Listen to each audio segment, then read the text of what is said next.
Clear prop.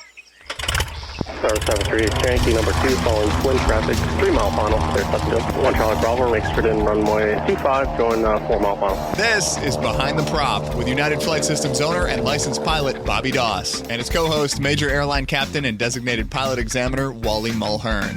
Now let's go Behind the Prop. What's up, Wally? Hey, Bobby, how are you? I am fantastic as always. This is going to be a very good show with a very interesting title. Today's show is called That's a Big Load. And Wally, as a DP, hears a lot of things on check rides that make him scratch his head. I hear a lot of things around the fly school that make me scratch my head. And today we're going to be talking about loading an aircraft. We're going to talk about a quick conversation about weight and balance. We've done shows on that before, but we want to talk about weight and balance briefly. We're going to talk about the CG and aft and forward CG, what might be better, kind of how the airlines do it, how you should be thinking about doing it, even in a small single-engine aircraft. And then we're going to talk about kind of where people go wrong on check rides, what they should be prepared to discuss, and maybe a little bit more from our show 2 weeks ago about where they could find some valuable information that might help them manage their big loads. Wally, you are almost a third way around the world right now as we record this show. Do you worry about the way you load your aircraft before you take 300 plus people to Hawaii? Yes and no. Personally, within the airlines, we have a whole department of our airline that manages loading the airplane, and it makes life easy for us, and we call that person our load planner. And they're the ones who figure out, okay, we have a 777. We're booked to 336 people today. We expect to have some extra people, so we're going to fill it up. We're going to fill every seat. We have this much cargo. We have, we know by how the people have checked in. We know how many checked bags we have. So we have a very good indication of what the weight of the airplane is. Now, that load planner then passes that information over to our dispatcher, who then plugs those numbers in and is able to flight plan for us. In other words, we want to cross the ocean at the most economical altitude. Well, we may be too heavy to get up to 38,000 feet, so we may need to be down at 36 or 37 or something like that. So it's all, it's different pieces to the puzzle of planning a flight. Aren't there averages? Like, don't you take my weight, or isn't there if there's 300 souls on board, aren't they just using an average? I bet that average is a little less than my weight. They are, and quite frankly, I know that the average keeps changing. Back in my commuter days, we had average weights. We had summer weights and winter weights. In the winter, you were 5 pounds heavier than you were in the summer, and so we did that. And I want to say each bag was, I want to say, this is a long time ago. I'm going back into 1986. I want to say a check bag was 34 pounds on average. Now, I know today, when you check your bags, they weigh it. So I think those numbers are the real numbers. Oh, okay. I was going to say it's probably 55, average of 55 pounds, because people are probably holding up on them a little bit when they put them on those scales. Right. So, the heavier the airplane is, the more fuel we're going to burn. It takes more energy to propel a 550,000 pound airplane through the air than it does to propel a 450,000 pound airplane. So all these things come into play, so luckily, as major airline pilots, we don't really deal with that. Now, tonight when I fly back from Hawaii, I will call our dispatcher, about 2 hours before the flight, and I'll get a briefing over the phone. And probably the first thing that because at this point I will have already looked at the flight plan digitally, and I will see what we're planned for.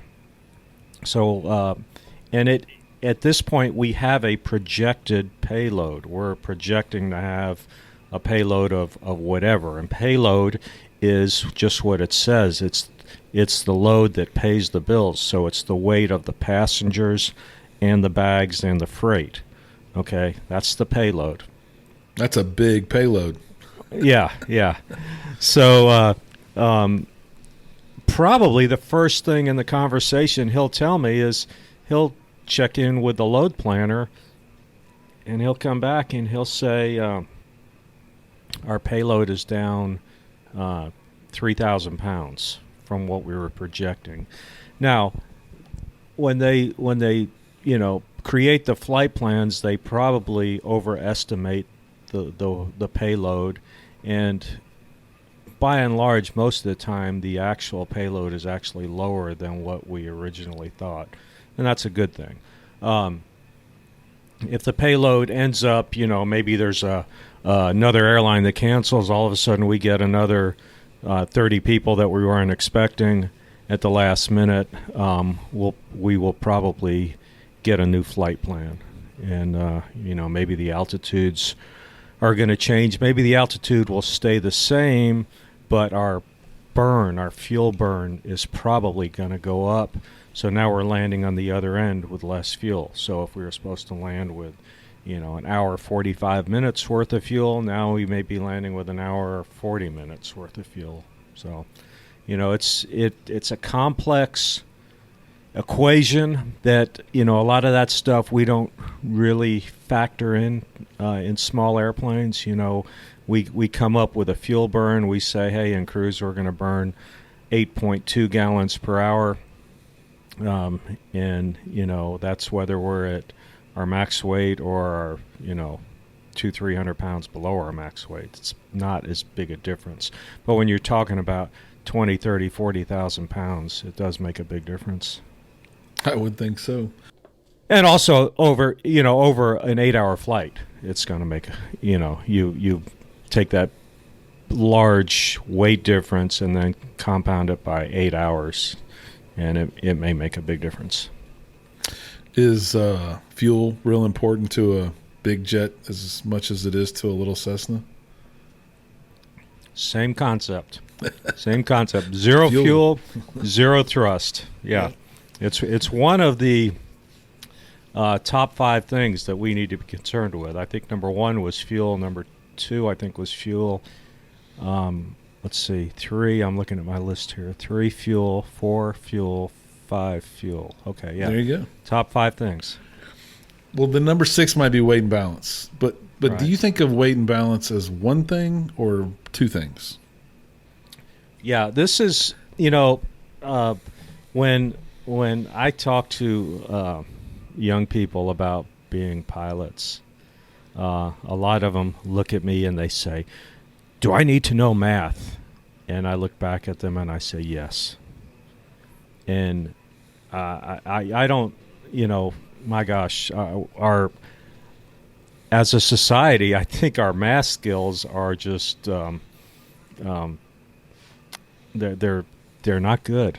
They're not good. And I was always pretty good with math growing up, and it was just part of life. I didn't own a calculator until high school, I think. And at that point, they were crazy expensive. But anyway, weight and balance is two. I when I was a active CFI, I would teach it as 2 separate equations, 2 separate things we got to worry about. We have to worry about the weight aspect of things, and then if the weight is acceptable, then we have to worry about the balance. Now, no question about it, the balance gets a little more complicated than just the weight portion. The weight portion is nothing more than addition and subtraction. You look at an airplane, and you're going to have an empty weight of the airplane, and that's going to be somewhere in the POH. You're going to, what is my empty weight of the airplane? Okay, it's X. Well, what is the max takeoff weight of the airplane? Well, it's Y.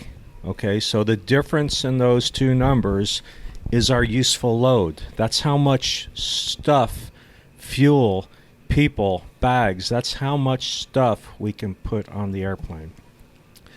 I've got a Saratoga. I think most of you know that. The useful load of my Saratoga is 1,358 pounds. Okay? And, it's just a number I've committed to memory. And, if someone comes up to me and says, hey, why don't you, me, so-and-so, and so-and-so, and so-and-so fly up to Indianapolis next weekend and watch the Texans play the Colts? And I'm right there, and I'm looking at the 5 other people that they mentioned, and I'm thinking, well, okay, these are all big guys. We're all 200 pounds. That's 1,200 pounds right there. That leaves me 158 pounds of fuel. It's not going to work. Lots of stops. Yeah, it's just not going to work. Now, if they come up and they said, hey, how about you, me, and so, the 3 of us, how about we go over to New Orleans to see the Texans play the Saints? I go, well, okay, now we're talking. Now I'm doing the math in my head. Okay, here's 3 guys. Together we weigh maybe 700 pounds. That gives me another 658 pounds. My airplane holds 102 gallons, so even with full fuel, that's 612 pounds of fuel. Okay, that's very feasible. I used to have a 172, and I always thought this was cool because the 172 had a 777-pound useful load, 777. And, I always knew that I'm probably never going to fly that airplane more than about 3 hours. Figure 30 gallons, 30 times 6, 180, 777 minus 180 is in the neighborhood of 600. It's actually 597, but let's call it 600. So, if I got 3 people and the average weight is all less than 200, we can probably make this work. So I'm doing the weight and balance. I'm doing the weight portion in my head before I'm even putting pencil to paper. And in these days, maybe entering it in ForeFlight. I do on check rides, I get a lot of, well, ForeFlight says we can do it. Well, okay. There's an old saying called garbage in, garbage out. Mm-hmm. The problem with ForeFlight is when you're entering your weight and balance information in there, there's a lot of data points that you have to put in there. And if you get something wrong, it's going to be, your answer is going to be wrong. So, getting back to the weight and balance, just work out the weight portion first. Okay, I have a useful load of 200 or 600 pounds, and I got 2 people that weigh 180 apiece. Well, 180 times 2, that's 360. 360 from 600 is 240. 240 divided by 6, that's how much fuel you can take.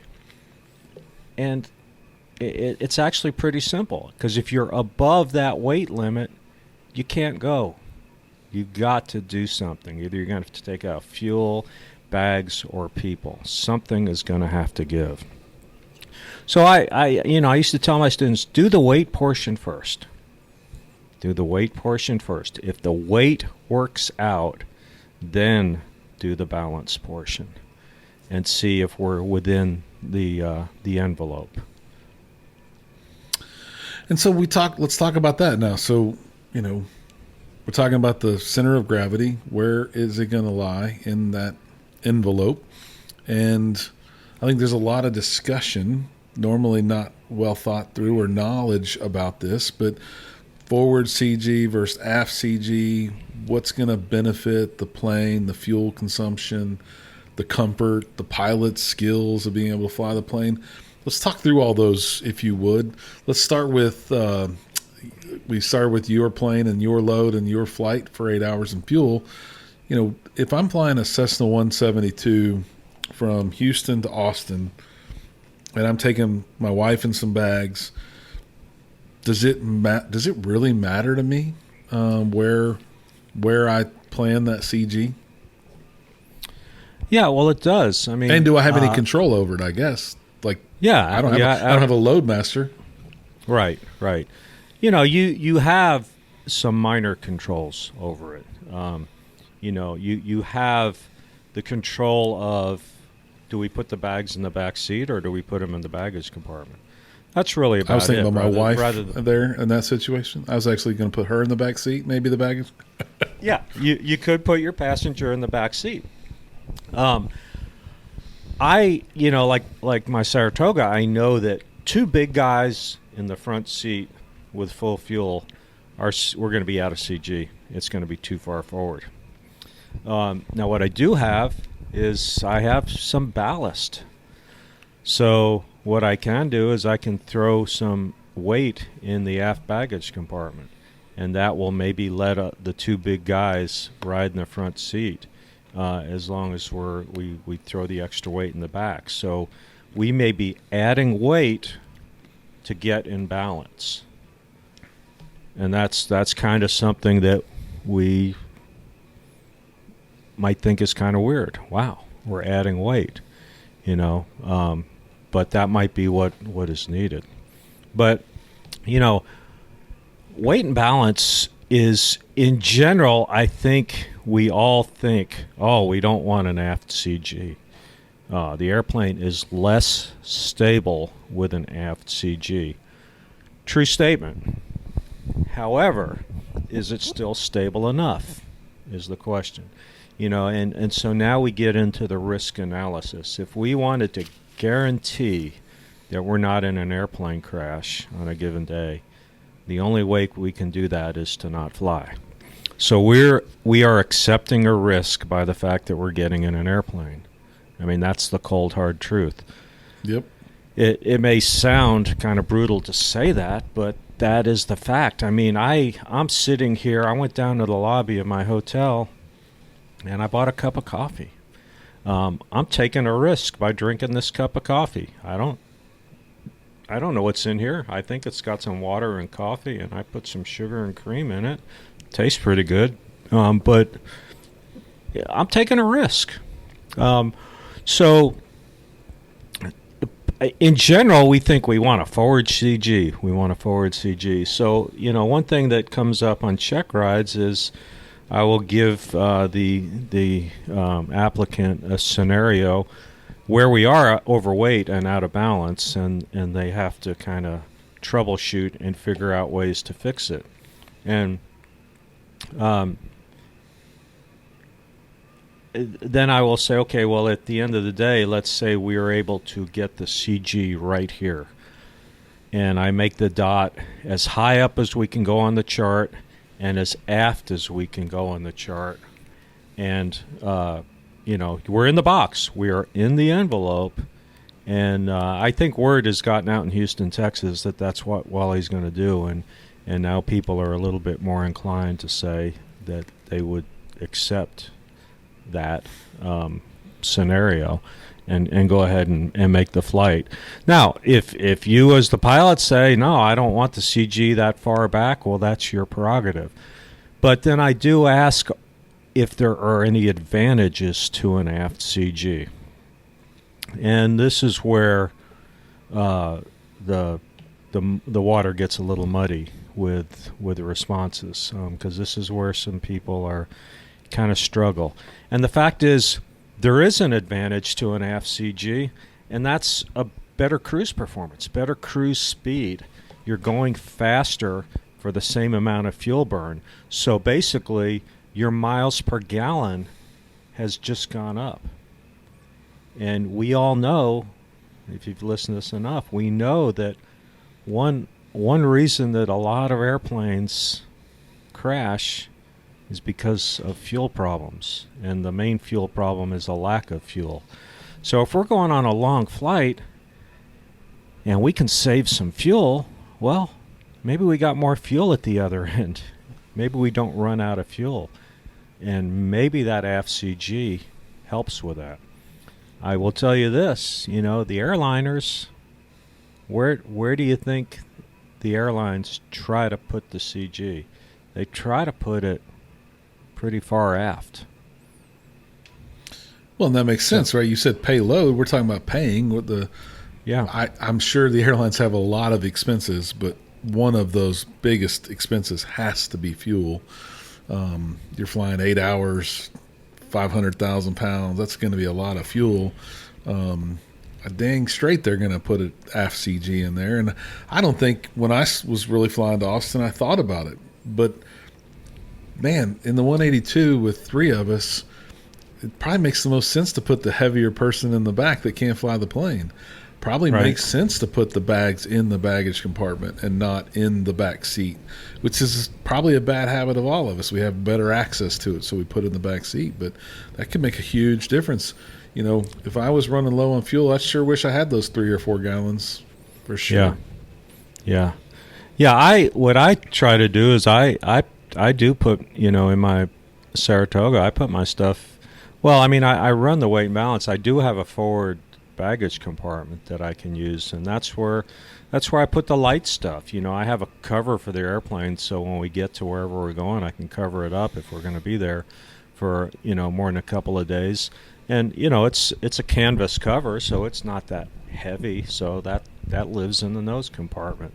So I try to put my the light stuff goes up front. So what's the downside to having an AFCG? Is there a downside to the AFCG? Is there something that I should be worried about if I was too aft?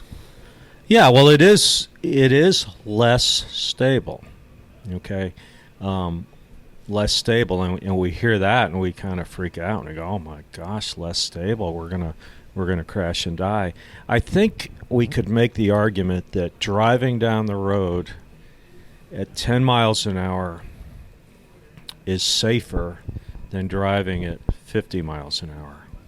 Okay, if I hit something at 10 miles an hour, it's probably not going to do a whole lot of damage to me. It may damage the car. At 50 miles an hour, maybe it's going to damage me. So I think we could make the argument that 10 miles an hour is safer than 50 miles an hour. But is 50 miles an hour, do we consider that unacceptably unsafe? And I think most of us would say no. We don't consider that unacceptably unsafe. So it's kind of that way with an aft CG. Is the airplane a little bit less stable? Are you going to notice it? Probably not. And we were talking earlier about the stability of a 172 or a Warrior. They are freaking stable airplanes. When all else fails, if you're in trouble, probably just let go of everything and the airplane will probably get pretty close to where it needs to be on its own. That's how stable they are. It is less stable. Still stable enough, but less stable. Well, I'm sure there's a number of maybe experimental or even just GA aircraft out there in general that aren't as stable as a Piper Warrior or a Cessna 172, and that might make a difference. I haven't yet flown one of those that would be unstable, but I've heard of things that are a little less stable, a little less forgiving, and maybe that's where you wouldn't want to be as aft CG in that situation. I think so. I think you could probably talk about fighter jets, maybe aerobatic airplanes that have a much smaller envelope. Yep. Where did people go wrong with all this stuff? We're talking weight and balance, which is really the CG and the balance part. We talk about the forward and aft conversations on a check ride. I don't know exactly how far you get into all that. And then useful load. We've talked about max gross weight a bunch. What are some of the, we'll call them common errors on check rides, Wally, that the listeners need to be prepared for? The common errors are either arithmetic errors, just simple math. They can't say 170 plus 70 is 240. And they I might give a scenario where they're 24 pounds overweight, and I ask how much fuel we could take off and to get within limits, and I would say 85% of my applicants pull out a calculator to go 24 divided by 6. And maybe I'm just showing my age by thinking, are we at a place where people don't know that 24 divided by 6 is 4? And that's I don't know. I guess if we always have a calculator in our hip pocket, that's one thing, but I just kind of feel like we ought to know that. The second area of concern is just always trusting ForeFlight. Now, I think ForeFlight does an excellent job, but going back to what we said earlier, if you don't get those data points in there exactly right on your airplane, your envelope is going to be crazy. I can't tell you how many friends I've talked to over the phone when they'll send me a picture of what their weight and balance envelope on their airplane looks like when they put everything in ForeFlight, and it's just crazy. So, and to their credit, they say to me, something's not right here. What am I doing wrong? And we are usually able to work it out. But that envelope that you create in ForeFlight ought to look very much like the envelope in the POH of the airplane. And if it doesn't, you need to kind of reevaluate, because again, garbage in, garbage out. If you're putting bad information into ForeFlight and it doesn't know the correct data points, the correct numbers, it can't calculate a good CG for you. Yeah. Do you think math is a problem? I was going to joke about our show a couple weeks ago where we talked about looking stuff up. It'd be nice if I could just bring Suri with me and ask her a bunch of questions and get the answers from her. She came on my iPad there to the left of me as we were talking because she was going to answer my questions. But what do you think it's really the book knowledge? Do you think it is the lack of knowing where to look stuff up, or is it simply math skills that cause the applicant the most trouble? Math skills always come into play. It rears its ugly head a lot, and I think another problem that we have is that we are used to flying these four-place trainers for the most part, whether it be 172s or Piper Archers or Warriors, and yeah, two average-sized people in that airplane with full fuel, 98% of the time you're going to be just fine. So I think we're in the habit of just not doing the weight and balance. I would venture to say in fact, this is something I think I'll throw in here to my private pilot applicants, is to just ask them, how many times have you actually done a weight and balance? They probably did one early on in their training where their instructor showed them how to do it. They probably reviewed one before their check ride, and I would say a lot of them maybe have only done it 2 times. And I'll say this, I probably got sucked in that trap for a long time. I did my flight review recently, as you know, and my instructor said, did you do a weight and balance? And I had to fess up and say no. I said, I can do one. Happy to show you my skills, right? I was thinking it was more of are you capable still? This is a flight review. I need to see that you can do a weight and balance. And he's like, no, it's not about that. It's like, if you don't do it every time, what are you going to do the time that you're out of weight and balance? Like, you're not going to know it, right? So you need to do it every time. He said, I'd much rather have done one today and tell the NTSB or the FAA that I did do one beforehand, instead of telling them, hey, let me go figure it out after the fact, right? He goes, I just would never want to be ramp checked and not have a weight and balance that I did for that particular flight. And he said, really, how hard is it if you got the profile in ForeFlight? You really only need to ask me what my weight is, and that's it. Yeah. And you should do it every time. And I thought, wow, that is impressive. You are right. I am wrong. And I think I'll do a weight and balance every time I fly a plane moving forward, because his logic is accurate. I should do one every time. And for those students out there that think that's just a waste when it's the same plane and the same instructor, I challenge you, dipstick those tanks. See if your bag really weighs what you think it weighs on a scale. Make sure you're doing a weight and balance every time. And then come check ride day, it's going to be a lot easier to face Wally on the check ride day. Obviously, every major airline that takes off, the weight and balance has been done, and it is documented.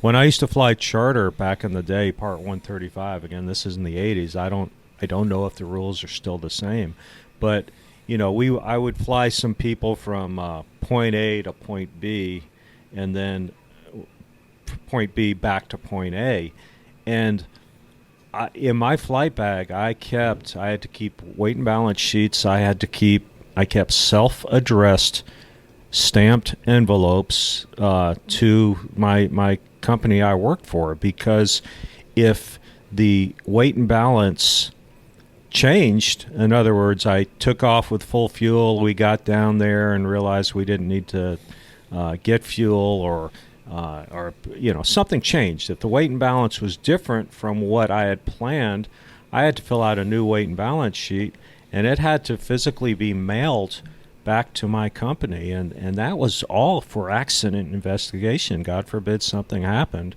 and we went down, they would be able to get the most accurate weight and balance. So the FAA wants to see that, and it's important. It really is. Wally, you know that 90% of the people listening are wondering why you just didn't take a picture of that and text it to your company.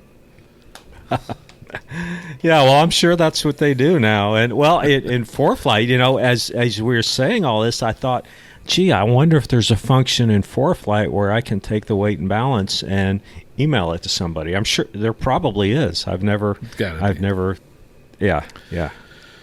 Well, I'll give everybody one last tip. If you are going to take a check ride with Wally, I must tell you, work on your mouth skills a little bit. I've been around Wally for many years now, and he does. I thought I was really good at math. Occasionally he spits out some of those numbers a while ago, and I'm thinking, I did not keep up with that. So work on your math skills a little bit if you're going to see Wally.